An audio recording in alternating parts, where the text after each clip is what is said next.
আবারও রোহিঙ্গা অনুপ্রবেশের ঘটনা ঘটেছে কক্সবাজারের বিভিন্ন সীমান্তে। এ বিষয়ে আরো বিস্তারিত জানাতে আমাদের সাথে যোগ দিচ্ছেন সহকর্মী আজিম নিহাদ। আজিম,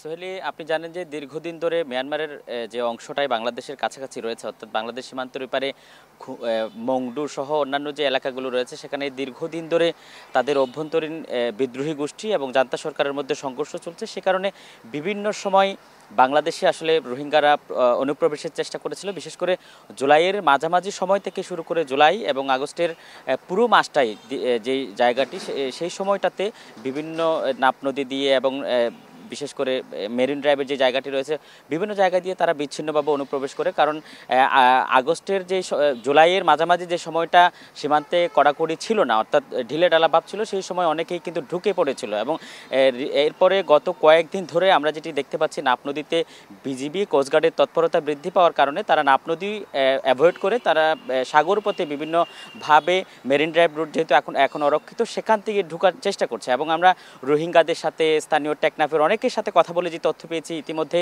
আপনি জানেন যে সরকারের স্বরাষ্ট্র উপদেষ্টা তিনিও গতকাল ঘোষণা দিয়েছেন যে তিনি স্বীকার করেছেন যে 8,000-এর মতো রোহিঙ্গা তাদের কাছে তথ্য রয়েছে ঢুকে পড়েছে বাংলাদেশে।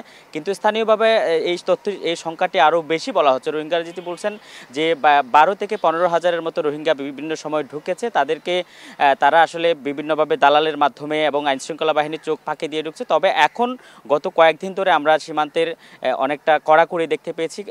শুধুমাত্র যারা ঢুকছে তারা নয়, এর বাইরে আরো কয়েকজন কিন্তু মৃত অবস্থায় বেশি আসছিল, তারা জোর করে ঢুকতে চেয়েছিল বাংলাদেশ। দর্শক, রোহিঙ্গা অনুপ্রবেশ ঘটছে আবারও কক্সবাজার সীমান্ত দিয়ে। এ নিয়ে বিস্তারিত জানাচ্ছিলেন সহকর্মী আজিম নিহাদ।